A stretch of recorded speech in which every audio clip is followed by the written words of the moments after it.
मसालमध्ये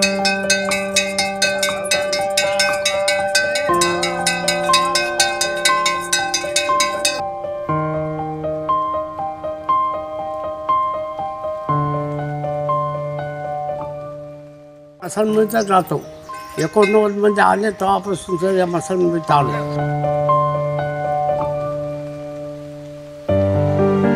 मग आमची परिस्थिती खूपच बिकट आहे. एका दिवशी भेटत आहे खायला, एका दिवशी नाही भेटत. ज्या दिवशी आली प्रेत त्या दिवशी करा, नाही तर मग बाहेर कामाला जा, नाही तर भिक्षा मागा तवाच भाकर खा.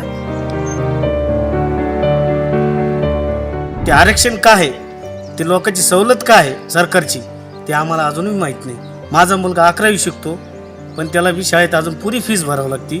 ते म्हणतात मसनजोगी जातच काय आहे तुमची. मग आम्हाला कोणती सवलत नाही, तर मग आम्ही मसनजोगी जातीने आहेत, पण आम्हाला आरक्षण का नाही? आमचं आरक्षण कुठे गेलंय? आम्हाला म्हणतात आरक्षण आहे, पण आम्हाला कुठे आहे? आम्ही कुठं दिसतोय? काय ते मसनामध्येच का मसनजोगी? त्याचे पोरं शिकायचे, त्याच्यानंतर त्याचा वडील करायचा, त्याच्यानंतर पोरं करायचे, त्याचा नातू करायचा, म्हणजे पिढ्याने पिढ्या स्मशानभूमीतच घालायचं का आम्हाला? ज्या दिवशी स्मशानभूमीत प्रेत जळतं त्याच दिवशी सोनी इरेवार यांची चूल पेटते. त्या मसनजोगी या भटक्या जमातीतून येतात. मग आमची परिस्थिती खूपच बिकट आहे. एका दिवशी भेटत आहे खायला, एका दिवशी नाही भेटत. ज्या दिवशी आली प्रेत त्या दिवशी करा, नाही तर मग बाहेर कामाला जा, नाही तर भिक्षा मागा तवाच भाकर खा. अशी परिस्थिती आहे आमची. एवढ्या जागेत राहतो आम्ही, सगळं करतो, पण आम्हाला पगार नाही, काहीच नाही.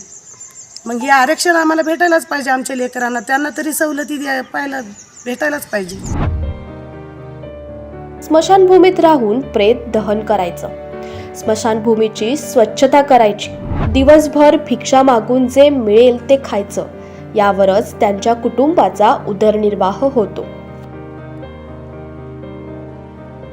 तर आमचे माहेरचे तसंच गेले सगळेजण भिक्षा मागत. आजोबा मागत होते, वडील बी मागत होते. मी सासरी आले, आमचे सासरे बी तिकडं त्यांच्या गावाकडे पहिले मागत होते. मागून मागून फिरस्ती म्हणून आहे, फिरस्ती भटक्या जमात. आम्ही तिकडून मागून मागून सासरा आला इथं शमशानभूमीत राहिलं. जंगल आहे, नदीच्या काठी आहे शमशानभूमी. सगळ्या याच्यात त्याच्यात राहिलो आम्ही. सगळं झाडावं लागते आम्हाला, जाळावं लागते. प्रेत आले ते त्यांच्या दुःखसुखात म्हणून आम्हाला साथ खूप द्यावी लागते. आमचे लेकरं बी, आम्ही बाया बी सगळं करतो मदत. त्यांनी जे दिलं आम्हाला 10-5 रुपये, त्याच्यावरच आमचं घर निघतंय. सासरा भिक्षा मागायला जाते तर ते पीठ आणतात, त्याच्यावर आमचं घर निघतंय. आणि मग म्हातारी आमची सासू बी जाते जोगवा मागायला आईच्या नावानं, ह्याच्यावर निघतंय. मग आमची तर पिढी अशी गेलीच गेली म्हणा. पण आता आमचे लेकरंसुद्धा शिक्षण शिकू राहिले, त्यांना बी काहीच सवलत नाही. सवलतीचं म्हणजे काहीच नाही. आम्हाला आरक्षण म्हणजे माहीतच नाही. तर आमची परिस्थिती बिकट पाहून तरी तुम्ही मदत करायला पाहिजे आम्हाला. तुम्ही आरक्षण द्यायला पाहिजे आम्हाला, आणि द्यावीच लागेल. कारण आमची आमची गेली, पण आमच्या लेकरांची खूप परिस्थिती आहे. पोरी आहेत, पोरं आहेत. मग आमची परिस्थिती खूपच बिकट आहे. प्रेत दहन करून स्वच्छता करण्याचे काम मसनजोगी समाज वर्षानुवर्ष करतो. पण या कामाचा मोबदला तर सोडाच, पण पारंपरिक भटका जमातीला असणाऱ्या आरक्षणाचा पुरेपूर लाभ देखील या समाजाला मिळत नाही. 89 मध्ये आले तेव्हापासून तर या मसालमध्ये चालू. आम्हाला काही नाही. घरचे माणसं सगळे काम करते, नातू पंतू नाते पोरगं, आमचे म्हातारे, आमचे सून सगळे साफसफाई करतो, सगळं करतो. मग आम्हाला मानदानच काहीच नाही. लोकांना दिले 5-10 रुपयाचे तेवढं खातो, नाही तर नाही. ते सोडून गेले की आम्ही गावात फिरवत लागतो. तर आम्हाला हे सरकारनं काहीतरी मदत केली पाहिजे. म्हणून अशी मी सरकारला विनंती करतो बा, आम्ही मूळमुक्ती भटकी जमानात होतो, मसनजोगी आले. आम्हाला पगार नाही, आमच्या पोराला पगार नाही, मला नाही, आमच्या बायकोला नाही, काय नाही. ते नाही मला काहीच नाही. नुसतं फिरत लागलो. तर काहीतरी मदत करावं. स्मशानातील राख सावरण्यात मसनजोगी समाजाच्या अनेक पिढ्या गेल्या, परंतु पुढच्या पिढीने शिक्षण घ्यावे, आपल्या वाट्याला जे भोग आले ते पुढच्या पिढीच्या वाट्याला येऊ नये असे स्वप्न मसनजोगी समाज आता पाहू लागलाय. परंतु जातीचे दाखलेच निघत नसल्याने त्यांचे हे स्वप्न स्मशानातील चितेवर धडाधड पेटत आहे. जातीचं प्रमाणपत्र मागायला कलेक्टर ऑफिसमध्ये गेलं. तुमचं गाव कोणतं? आमचं गाव कोणतंच ठाईक नाही. आम्ही भीक मागत आमच्या आजी परदादे सगळे हिंडत होते. त्याच्यानंतर आम्ही स्मशानभूमीमध्ये आमचा समाजामधला माणूस राहिला म्हणून आम्ही स्मशानभूमीत राहतो. तिथं पिढ्याने पिढ्या आज तिसरी पिढी चालली माझी इथं. बीडचं साधं मला मसनजोगी जाती प्रमाणपत्रसुद्धा नाही. मला 3-3 वर्ष पगार भेटत नाही, तरी मी बाहेर भीक मागतोय. स्मशानभूमीत जे लोक आलेत ते मदत करतात. आई, बाप, वडील, बायको, 2 मुली, 1 मुलगा, एवढा परिवार. तरी मी लोक आलेले मोतीचे लोक काय 100-50 देत, तेवढ्यामध्ये त्यांचा माझा गुजारा करतो. मसनजोगी समाजाला आरक्षणाची तरतूद आहे, परंतु आजपर्यंत बहुतांश लोकांना याचा लाभच मिळालेला नाही. मग आमच्या वाट्याचं आरक्षण गेलं तरी कुठं, असा खडा सवाल या समाजाने सरकारला केला आहे.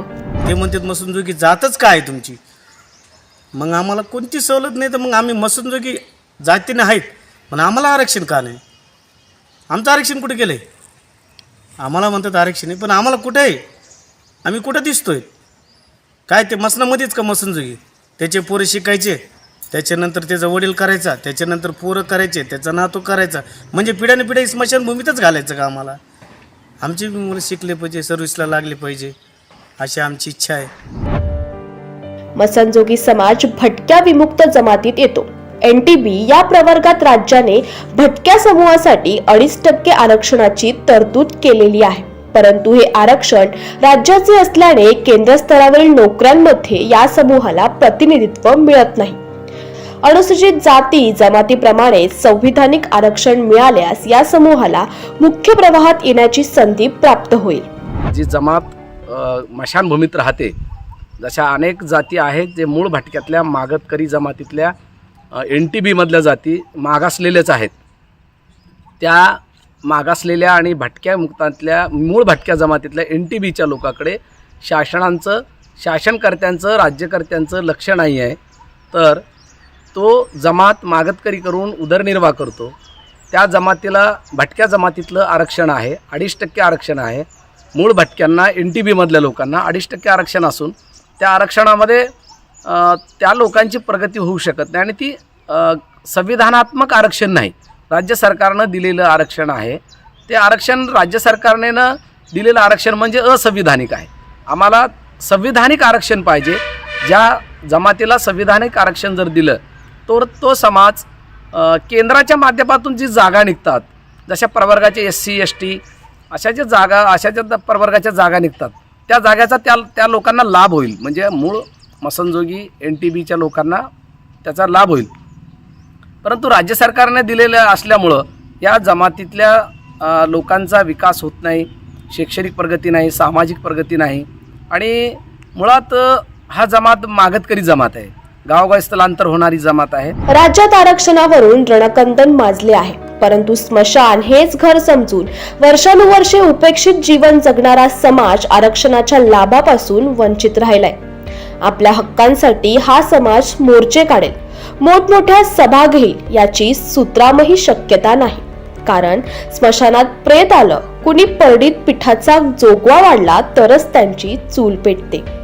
स्मशानात राहून दिवस काढणाऱ्या मसनजोगी समाजाच्या व्यथा समजून घ्यायला सरकारकडे असेल का हो वेळ? हरिदास तावरे, मॅक्स महाराष्ट्र, बीड.